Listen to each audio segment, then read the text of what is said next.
স্থিতিবিদ্যা নিয়ে অনেকেই ভয় পাও, অনেকেই বাদ দিয়ে দাও। তো তাদের জন্য আজকের এই স্থিতিবিদ্যার সুপার সাজেশন ক্লাস, অর্থাৎ মিনিমাম কিছু টপিক, মিনিমাম কিছু প্রশ্ন তুমি যদি পড়ে যাও, প্র্যাকটিস করে যাও, তাহলে তোমার 90% প্লাস প্রশ্ন কমনের একটা সুযোগ কিন্তু থাকছে। সেই মিনিমাম প্রশ্ন কোনগুলা, মিনিমাম টাইপ আসলে কোনগুলা, সেগুলাই দেখাবো এই ভিডিওতে। অ্যান্ড কোথা থেকে দেখাবো? আমাদের এই বোর্ড অ্যানালাইসিস অ্যান্ড সাজেশন বই থেকে। যাদের কাছে এই বইটা আছে তারা তো অলরেডি জানোই, আর যাদের কাছে নাই তারা এই ক্লাসটি দেখো। আবার অনেকেরই আরেকটা প্রবলেম যে ভাই আমাকে দুইটা টপিক দিলেও আমি পারবো না, কারণ ওই দুইটা টপিকের কনসেপ্টই আমার ক্লিয়ার না। তো তাদের জন্য একটা সমাধান আছে যে প্রত্যেকটা টপিকের উপরে ছোট ছোট ক্লাস কোথায় পাবা, শর্ট টাইমের মধ্যে তোমরা কিভাবে কনসেপ্ট ক্লিয়ার করবা, সেগুলোও দেখাই দিব এই ভিডিওতেই। তো চলো শুরু করি। তো এই হচ্ছে আমাদের সাজেশন। এখানে তোমরা দেখো ক খ গতে কোন কোন টপিক অ্যান্ড টাইপ থেকে প্রশ্ন আসবে সেটার অ্যানালাইসিস।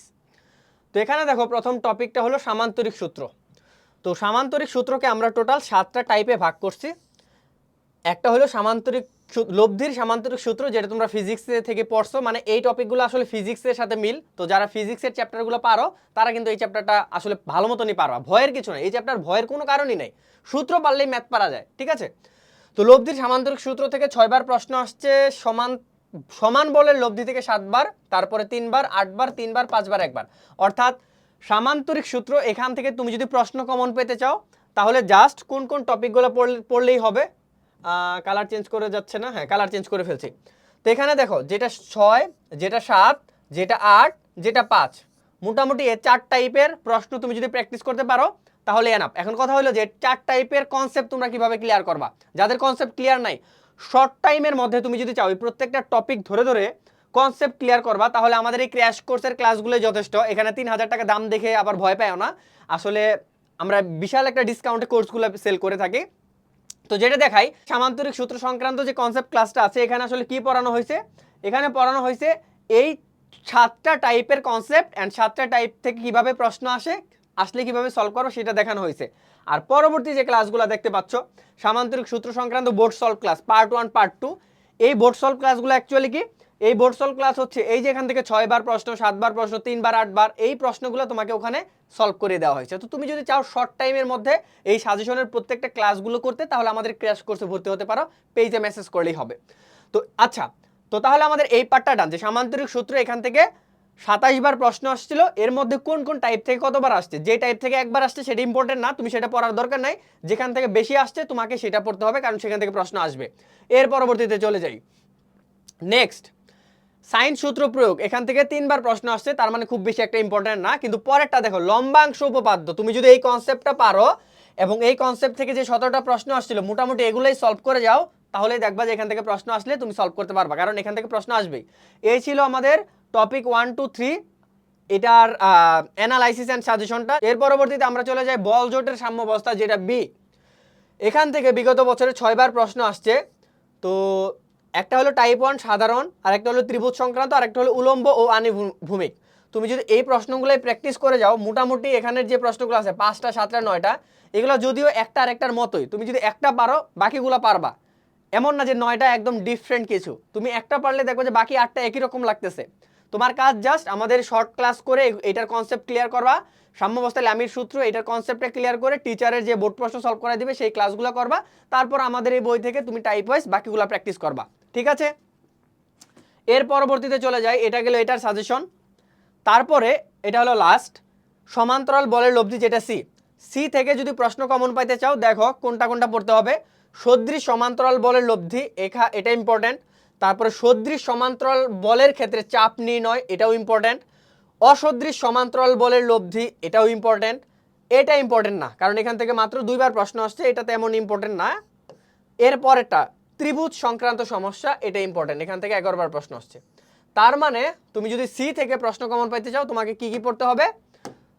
তোমাকে টপিক 1, টপিক 2, টপিক 3, টপিক 5, 5টা টপিকের কনসেপ্ট ক্লিয়ার করে তুমি যদি এই বোর্ড প্রশ্নগুলো প্র্যাকটিস করো, 10টা 11টা, আবারও বলি এগুলো কিন্তু ডিফারেন্ট কোনো কিছু না, একটা পারলে আরেকটা পারা যায়, একটা আরেকটার মতোই, এই জন্য টাইপ ওয়াইজ প্রশ্ন আমরা রাখছি, কারণ একই রকম। তো এই কথা হইলো এটাই, যে এই 3টা টপিক পড়লে সি থেকে কমন। তারপর বি থেকে আমার এই একটা টপিকই যথেষ্ট, সাম্যাবস্থায় লামির সূত্র, এই প্রশ্নগুলো তুমি প্র্যাকটিস করতে পারলেই হবে। আর এ থেকে তো ভাই বলেই দিলাম। এখন শুধুমাত্র এই টপিক টাইপ তো জানলেই হবে না, প্রশ্নগুলো কিভাবে আসলে সেটা তো দেখতে হবে। এই যে লব্ধির সামান্তরিক সূত্র, কঠিন কিছু? দুইটা বল দেওয়া আছে, ওজন দেওয়া আছে, লব্ধি 13 কিলোগ্রাম দেওয়া আছে, মধ্যবর্তী কোণ নির্ণয় করো, অর্থাৎ আর এর সূত্র দিয়ে মধ্যবর্তী কোণ আলফা নির্ণয় করবে। এটা সবাই পারে, এটা ফিজিক্সের ভেক্টর যে পারে এই প্রশ্নগুলো তার কাছে একদম সহজ। তো এই প্রত্যেকটা দেখবো যে একই রকম, আসলে কঠিন কিছু না। সামান্তরিক সূত্র যে পারে সে এখান থেকে যে প্রশ্নগুলো আসলে সে সলভ করতে পারে। তারপরেও যদি কনসেপ্টে সমস্যা থাকে, আমাদের ছোট ছোট ক্লাস তো আছে, এই ক্লাসে তোমাকে কনসেপ্ট ক্লিয়ার করা দেওয়া হয়েছে। মাত্র 19 মিনিট 48 সেকেন্ডের ক্লাসে 7টা টাইপের কনসেপ্ট তোমাকে ক্লিয়ার করে দেওয়া হয়েছে ওই ক্লাসগুলোতে। এরপরে বৃহত্তম লব্ধি ও ক্ষুদ্রতম লব্ধি। এই যে তোমরা আর ম্যাক্সের একটা সূত্র জানো না, আর ম্যাক্স আর মিনিমাম, এটার যে একটা সূত্র জানো পি প্লাস কিউ, আর একটা হইলো পি মাইনাস কিউ। এই সূত্র দিয়ে এই ম্যাথগুলো করতে হয়, তোমরা পারবা, এগুলো খুব সহজ। তোমার কাজ জাস্ট এখন এই প্রশ্নগুলো সলভ করা। কিভাবে সলভ করতে হয় সেটা টেকনিকটা শেখা আমাদের ক্লাস থেকে শিখতে পারো, অথবা তুমি বই থেকেও শিখতে পারো, ঠিক আছে। এরপরে লব্ধির কোণ নির্ণয়, এটাও তোমরা দেখবা যে লব্ধির কোণ নির্ণয় থেকে এই টাইপের প্রশ্ন আসে। তো এই ছিল লব্ধি সংক্রান্ত আলোচনা। তারপরে 3টি বলের ভারসাম্য, তো এই টাইপের ম্যাথগুলো আসলে কি কেমন, তো একটা পরে দেখাই যে কোনো বিন্দুতে ক্রিয়াশীল এত এত মানের বলত্রয় সাম্যাবস্থায় থাকলে প্রমাণ করো যে প্রথম দুটি বল পরস্পর লম্ব। অর্থাৎ 3টা বল একটা কন্ডিশনে আছে এবং এটা সাম্যাবস্থায় আছে, তোমাকে প্রমাণ করতে বলছে প্রথম দুইটি বল পরস্পর লম্ব আছে। তো এটা তোমরা প্রমাণ করবা। এর পরবর্তীতে এই টাইপের একই টাইপের প্রশ্ন, 3টা বল একটি কণার উপর ক্রিয়া করে ভারসাম্য সৃষ্টি করছে। মানে ভারসাম্য রিলেটেড প্রশ্নগুলো যদি তুমি সলভ করা শিখতে পারো, কিভাবে শিখবা, আমাদের এই ক্লাসগুলোতে দেখবা যে আমাদের এই ক্লাসগুলোতে এই টপিকের উপরে ছোট ছোট ক্লাস দেওয়া আছে, কনসেপ্ট ক্লাস দেওয়া আছে। তুমি সেই ক্লাসগুলো করে চাইলে এই কনসেপ্টটা ক্লিয়ার করে প্রশ্নগুলো সলভ করতে পারো। তো এরকম একই টাইপের প্রশ্ন আছে। এর পরবর্তীতে টাইপ 7, আমি একটু দ্রুত টান দিই, তাই না? এগুলো আসলে আমি জাস্ট তোমাদেরকে বোঝানোর চেষ্টা করতেছি যে কি টাইপের প্রশ্ন হয়। টাইপ 7 লব্ধির দিক অপরিবর্তিত। এর মানে হচ্ছে যে প্রথমে একটা লব্ধি আছে, এর পরবর্তীতে তোমাকে বলছে যে লব্ধির দিক যদি অপরিবর্তিত রাখি তাহলে ঘটনাটা কি হবে, এরকম যে লব্ধির মানগুলা বলের মান চেঞ্জ করার পরে লব্ধির দিক অপরিবর্তিত আছে, সেই কন্ডিশনে কিউ এর মান নির্ণয় করো, এই টাইপের জিনিস। মানে দেখো, প্রথম বলটিকে দ্বিগুণ ও দ্বিতীয় বলটির মান যদি 6 একক বৃদ্ধি করে তবে লব্ধির দিক অপরিবর্তিত থাকে, এই কন্ডিশনে কিউ এর মান নির্ণয় করো, এই টাইপের জিনিসপাতি। তো এর পরবর্তীতে টপিক 2 সাইন সূত্র প্রয়োগ, এটা আশা করি তোমরা একটু দেখে নিবা, একটু আমি দ্রুত টান দেই। তারপর হচ্ছে লম্বাংশের সাহায্যে লব্ধির মান ও দিক নির্ণয়, এটাও তোমরা পারবা। ভেক্টর যারা পারো তারা এটা কিন্তু পারার কথা, আর না পারলে আমাদের ক্র্যাশ কোর্সের ছোট ছোট ক্লাস করলেই যথেষ্ট, ঠিক আছে। দেখো এর পরবর্তীতে কি আছে, এর পরবর্তীতে আছে ভাইয়া, এর পরবর্তীতে আছে সাম্যাবস্থায় লামির সূত্র, এটা হলো আমাদের বি, 8-এর বি, সাম্যাবস্থায় লামির সূত্র। এখান থেকে দেখো প্রথম হচ্ছে আসছে টাইপ 1টা হলো সাধারণ টাইপ। এই টাইপ 1টা সাধারণ মানে হচ্ছে সাম্যাবস্থায় লামির যে সূত্রটা আছে, জাস্ট এই সূত্রটুকু পারলেই তুমি এই সাধারণ যে টাইপটা আছে এই টাইপের ম্যাথগুলো কিন্তু সলভ করতে পারবা। জাস্ট লামির সূত্রটা তুমি যদি পারো তাহলে এনাফ, ঠিক আছে। এর পরবর্তীতে ত্রিভুজ সংক্রান্ত। ত্রিভুজ সংক্রান্ত মানে হচ্ছে যে একটা উদ্দীপকে একটা ত্রিভুজ দেওয়া আছে, এই ত্রিভুজ থেকে তোমাকে লামির সূত্র অ্যাপ্লাই করে এই জিনিসটা প্রমাণ করতে হবে। এই যে স্থিতিবিদ্যা কঠিন লাগার কারণই হচ্ছে এটা, যে ভাই এখানে কি আসছে, এগুলা কালি হচ্ছে না কেন বুঝতেছি না। তো এখানে কি আসছে, এ বি সি ডি, এগুলা কি লেখা, এটার জন্য আসলে আমাদের ভয়টা লাগে। ওকে, এর পরবর্তীতে যাই আমরা। তারপরে একই টাইপ দেখো, ত্রিভুজ দেওয়া আছে, ত্রিভুজ থেকে তোমাকে ও একটা অনুপাত আকারে জিনিসপাতি প্রমাণ করতে বলছে। মানে এখানে লামির সূত্র অ্যাপ্লাই করে এটা করতে হবে। তোমাদের কাজ হলো এগুলো প্র্যাকটিস করা। প্রথমত ক্লাস করে কনসেপ্ট ক্লিয়ার করবা, তারপর আইসা এই ম্যাথগুলো প্র্যাকটিস করবা। এরপরে টাইপ 3 দাগানোই আছে, উলম্ব আনুভূমিক টাইপ। তো উলম্ব আনুভূমিক টাইপ কি, যে ধরো হচ্ছে একটা স্প্রিং ঝুলায় রাখছে, বিভিন্ন কন্ডিশনে স্প্রিংয়ে সুতার টান বের করতে বলবে, অথবা মানে যে কোনো মান বের করতে বলে, উলম্বভাবে কোনো একটা কিছু ঝোলানো আছে, এই টাইপের জিনিসপাতি হলো উলম্ব ও আনুভূমিক সরণ। তুমি জাস্ট কনসেপ্ট ক্লিয়ার করবা, আর এই টাইপের প্রশ্নগুলো কিভাবে সলভ করতে হয় সেটা একটু শিখবা আমাদের ক্লাসগুলো থেকে, ঠিক আছে, ক্র্যাশ কোর্সের ক্লাস থেকে এগুলো শিখবা। তো দেখো এখানে হলো যে ছেলেটা এটা পারে সে এটাও পারে, কারণ একই টাইপের। আবার এটা আর আগেরটা কি একই রকম, দেখি তো, না একই রকম না, উত্তর একটু আলাদা আছে। ওকে, এর পরবর্তী এই যে এইটা আগেরটা আর এটা কিন্তু একই রকম, তাই না? তুমি যদি আগেরটা পারো এটাও পারবা, সুতার টান এত হয়, এটা পারা যাবে। তারপর এই যে দেখো ত্রিভুজ সংক্রান্ত আরও বেশ কিছু প্রবলেম আছে।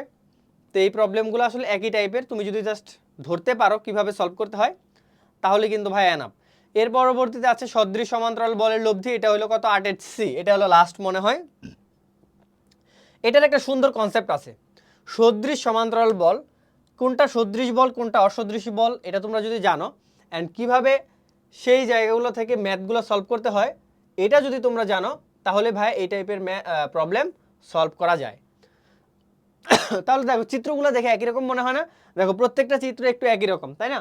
এই যে নিচের দিকে দেওয়া, উপরের দিকে দেওয়া, নিচের দিকে দেওয়া, নিচের দিকে দেওয়া, এগুলো অ্যাকচুয়ালি সদৃশ বল।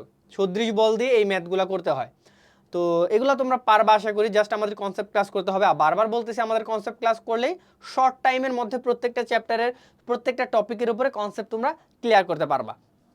এরপরে বর্তীতে দেখো টপিক 2, মানে 8 সি এর টপিক 2, সদৃশ সমান্তরাল বলের ক্ষেত্রে চাপ নির্ণয়। যেমন ধরো চাপ নির্ণয়, প্রমাণ করো যে এটা ইকুয়াল টু এটা। এটার মানে হচ্ছে যে চাপ নির্ণয় করতে হবে, চাপটা একটা কন্ডিশনে সমান থাকবে, সেই সমান অনুযায়ী এটা প্রমাণ আসবে। এরকম এটা যে পারবে এটা একই পারবে, কারণ এখানে জাস্ট কিউ দেওয়া, এখানে জাস্ট M1 M2 দেওয়া। এটা যে পারবে এটা পারবে, অথবা এটা যে পারবে এটা পারবে, একই টাইপের জিনিস কিন্তু। এর পরবর্তীতে আরও অনেকগুলো আছে, এখানে এই টাইপের আন্ডারে 8টা প্রশ্ন আছে। তো তোমার কাজ হলো আমাদের ক্লাস করে কনসেপ্টটা ক্লিয়ার করা প্রথমে, তারপরে এই 8টা প্রশ্ন টাইপ ওয়াইজ সলভ করা।